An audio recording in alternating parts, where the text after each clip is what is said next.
Okay, everyone. Welcome back to the dining room of the 1925 bungalow. I'm Scott. Now, today on the table, we've got a beauty. And I just picked her up today in a local antique store. Got a pretty good deal. Not a steal, but I didn't pay too much. Now, this is a Philco, which is the Philadelphia, it'll tell us radio battery television company, something in Philadelphia. And this is the model 54. Now, there was a 54, and then I think they did a 54A, B, C, because it was produced for a few years, and they made changes to it. This is the early one, as far as I can tell, and that puts it in 1933. 1933. So FDR has just come in. Remember that old Hoover lost the 32 election. Right, okay, so we could have listened to FDR's acceptance speech on this, because normally the models came out, it was tradition for the models to come out in December.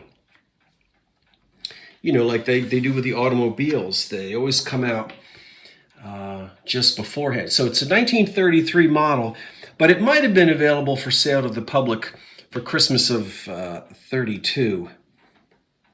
So just imagine. Let's see. The only thing we have to fear is fear itself. That was a really bad impersonation. I can do better than that. But who knows? Original condition. On the outside, this is the original grill cloth on this one. And it's a small set. Now, there's no shortwave on this. While I'm running my mouth, I'll let you see. Wonderful Art Deco styling on this. Look at that. And then it slopes up here.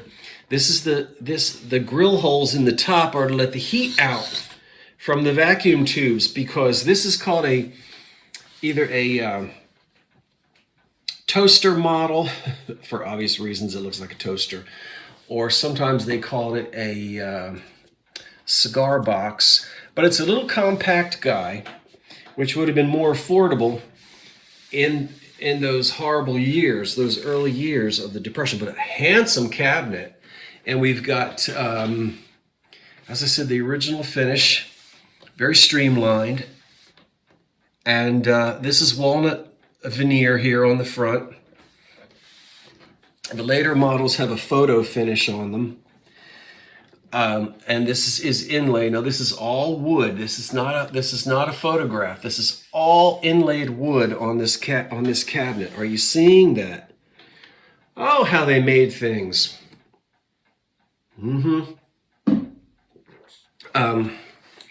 So we simply have very easy, because it's a super heterodyne. They would have gotten this. They would have paid RCA a license a fee in order to have the superhet circuitry.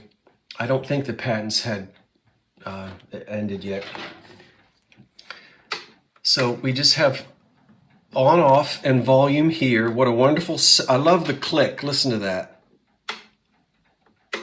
We don't have switches like that anymore in these days. If I swat, there's a gnat that somehow got in here. And then the single dial tuning, which is right here. And I don't know whether, but you can see, get out, gnat.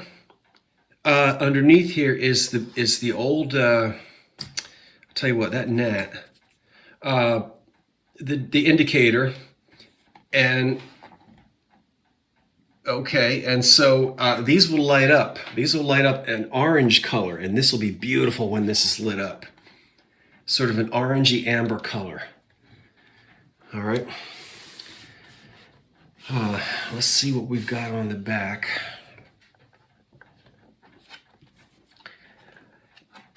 it's good to see. Okay, good news. We've got the original back on here. These are often missing. And this one is made of metal and not cardboard. This would be an antenna or a well, this would be the antenna. This is the original line cord here in, well, pretty bad shape, although I could have a close look at the, see, a lot of times you see this and you go, oh, don't plug it in, but let's see. Yeah, we would be all right because look, this is just your silk and this is just cotton, rotten cotton on the outside. But the insulation on the inside is okay. So we could, I mean, you wouldn't want to run it this way, but I could plug it in. Now, should we plug it in? No, no, no, no, no.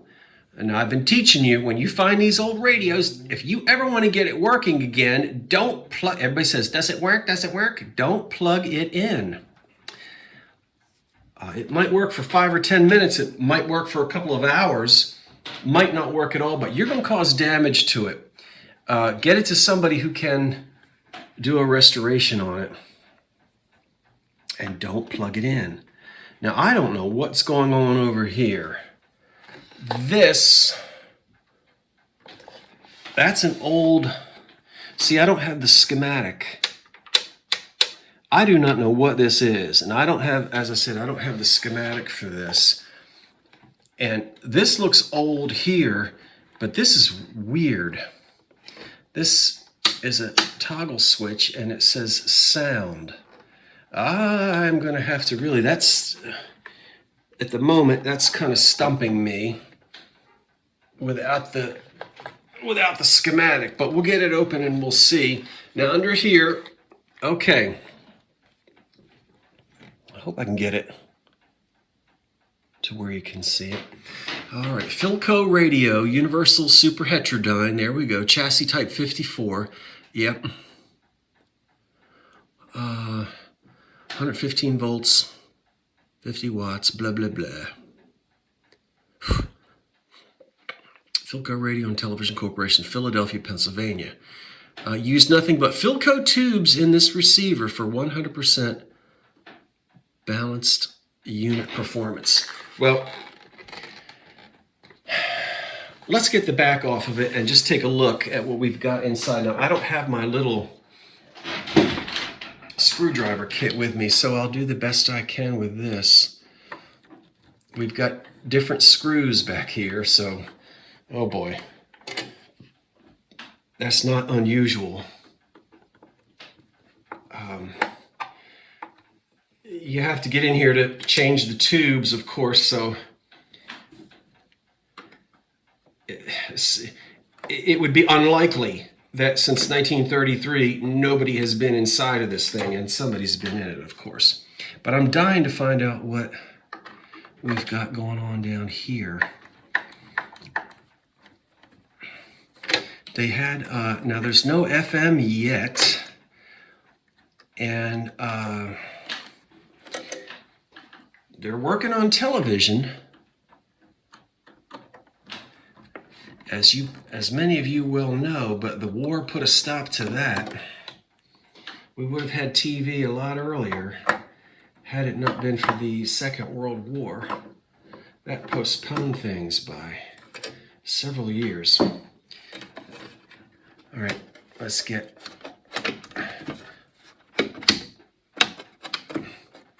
aha. Oh, somebody has been in here. What? Well, wait a minute. Okay. Well, now here's the super heterodyne. These are all the patents here.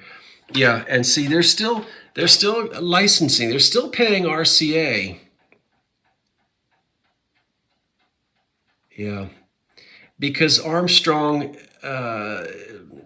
invented Superhet, and then it became the property of RCA, so Philco had to pay for it. All right, it's all jammed in here. It is all jammed in here. Woo! Look at that. Look at that. Boy, this is some kind of engineering.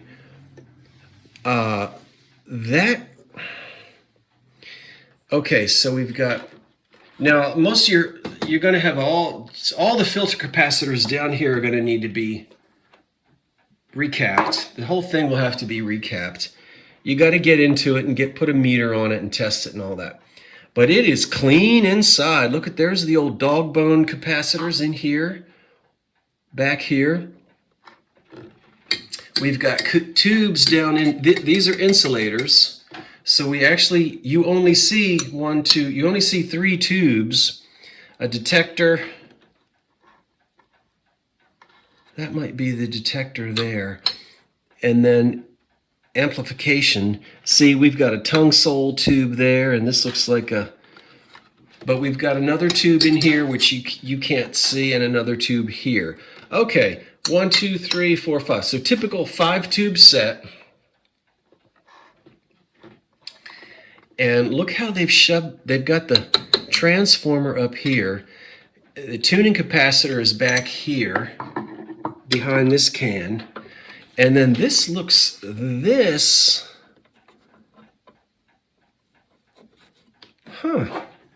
somebody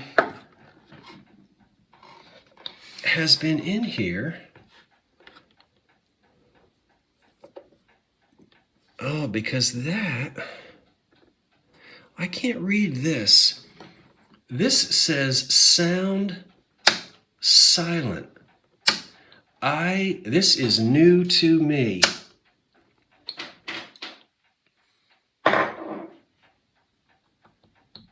I am puzzled by that.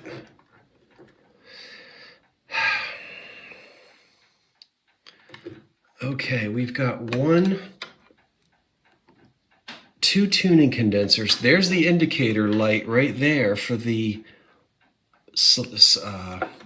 variable. Well, I don't think you can see it. You can. Man, I'll tell you what. It is sandwiched in here like I don't know what. And but here's what we don't have. We don't have rust. We don't have mouse pee or poop. This is ready for restoration. Now we got to get it. We got to get the chassis out of there. I'm not going to do that now. I just wanted you to have a look at the inside. And the capacitors, the capacitors are going to have to be changed. The cement, the paper capacitors and the old wax, they go bad. The little mica capacitors, some of them are okay. It's very unlikely that they go bad, and usually they're okay, but